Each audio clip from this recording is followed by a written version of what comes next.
Okay, welcome to the Global Publishing Track, and I'm pleased to get the first speech here. I've been looking into trends of the market, and I want to share with you a bit about where I think this whole thing is going next. And actually, if you were here for the Finland's Got Talent session, a lot of the things they were talking about there will be in this presentation. Shortly about myself, Torulf Jernstrom, I'm a CEO, co-founder of Tribeflame. Our claim to fame was, or has been this Benji Bananas game. We recently this summer crossed 100 million downloads for that, and we've also sold the company to a larger game company this summer. But enough about that. So let's see. We had earlier on we had Wilhelm from Rovio talking a bit about how large the game business, the mobile games business is, and how they are building based on their Angry Birds brand that is still going very, very strong. Jussi from Nitro was talking about drawing parallels to music business. Petri from Seriously was all about brand building. Lasse Seppänen was about working with larger companies, with established brands, and Sara of Next Games also was about working with brands. And I believe this is really at the core of where we are now and where we are going next. So, you've heard about music business. Let's go to movies. It's another one of the established longer-term businesses that we can parallel with. In the movies business, there are the 6 big ones. And if you have a look at them, Paramount and Universal were founded in the 1910s. Warner Brothers, Walt Disney and Columbia in the 1920s, and 20th Century Fox in the 1930s. And those are still the big ones. Now, one of the core arguments here now is that when we have a new medium born, we first enter into this fun, creative chaos period, where a lot of things are happening very, very quickly. People are trying to figure out how it all works. Then some of these early big brands are born. In our industry, I have put as examples there the Angry Birds, Candy Crush Saga, Clash of Clans. It's a few years now since those were established. They are still going strong, even though they are 7 to 5 years old. We are at the start of a pretty long and comparatively stable period in our business, is my argument here. A bit similar to what Wilhelm was talking about earlier on, mobile is by now the largest gaming market of them all. We're the bright blue guys there. You see, on revenue, we have more than half the market. On users, on players, we have more than 2/3 of them all. Yet, mobile as a business in the West, and this is a distinction I'm going to keep making, in the West, mobile is not really taken seriously yet, and I don't expect it to be for a while. If you see mainstream press like here, The Verge is talking about the 28 games that they want to play this holiday season, which include 1 mobile game. And that's from the premium side, one of those sold for $5.99. Good game, I'm sure, but business-wise, they're really not part of either the revenue or the MAU there. So a bit about upcoming trends that are hyped, but I wouldn't claim are the next big thing in our market. Now this is going to ruffle some feathers in the next room here. AR, VR, I'm sorry, but for our business, this is not the big next big thing.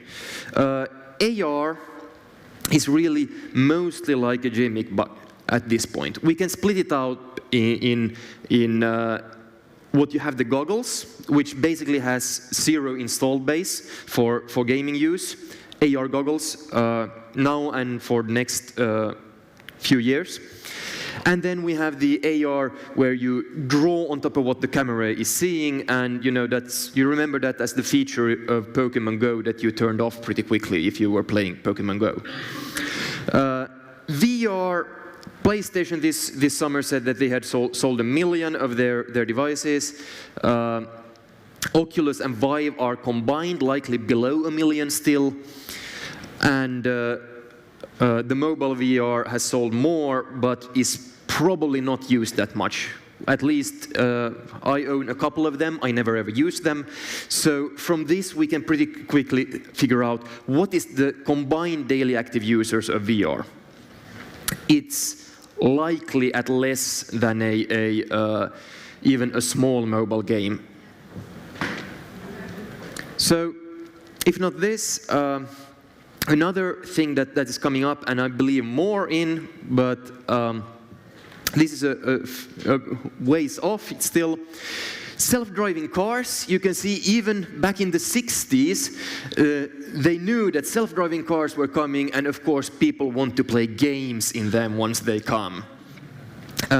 So this one is a bit further on, but it will open up a massive new opportunity for us, because there will be wealthy people bored sitting alone in their cars, mostly not actually 4 people, but just 1 person. And that's coming. But let's look a bit more detailed on the trends in the mobile core market. First off, we need to split out the top downloads from the top grossing. These are very, very different markets.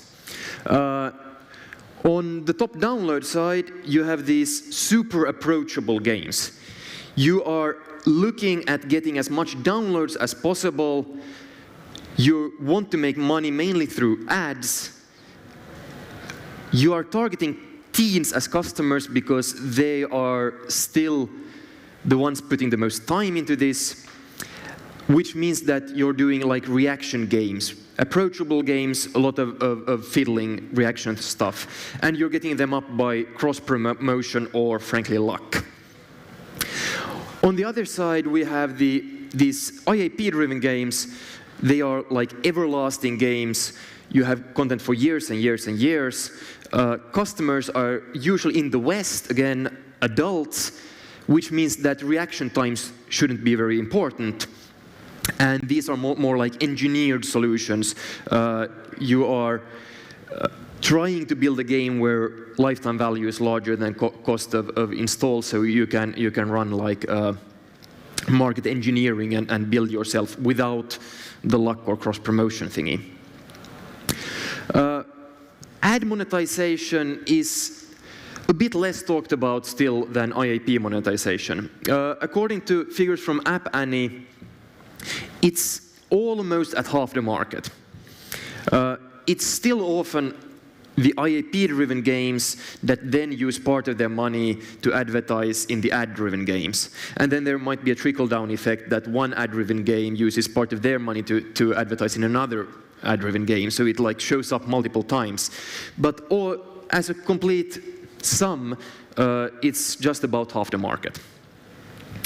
The top grossing, I'm sure most of you guys know this by now, but the overall of what the top grossing have in common, they should be everlasting. There should be thousands of hours of gameplay in there. You shouldn't ever run out of gameplay. They should have a very, very high limit for spending, thousands of dollars. Social features, we've already heard this morning about the importance of player versus player and community building. The more social features you can jam in there, really, the better. And And we've also heard a lot about event-driven gameplay, how it really helps improve your retention and monetization of the players. Now, one difference that we have in our world compared to the traditional console game worlds, if I have an experience that ends, a movie or a console game, and I like a certain genre, I can consume several of them. I play this game and then I play that other game. If, on the other hand, I have a free-to-play game that I've been grinding for months and years for my progress and to build up a certain position, I am not going to transfer over very easily to grind months and years in a second one. Which leads to a situation where really,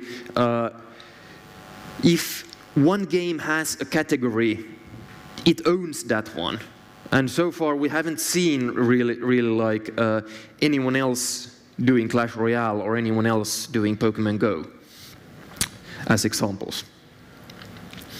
Now, we have to design a game for the players.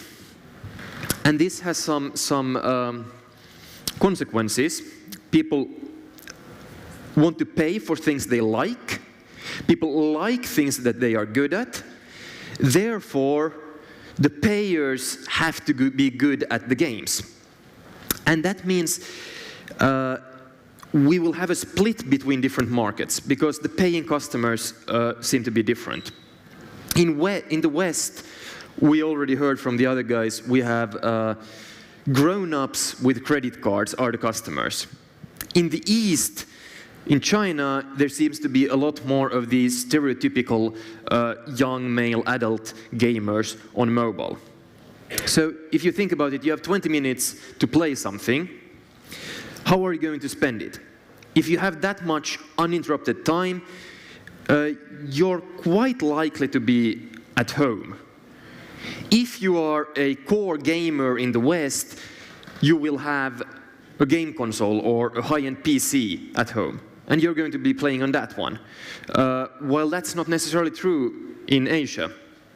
So, as you can see here is some data on premium PC games and premium console games, and they're really a European, North American phenomenon.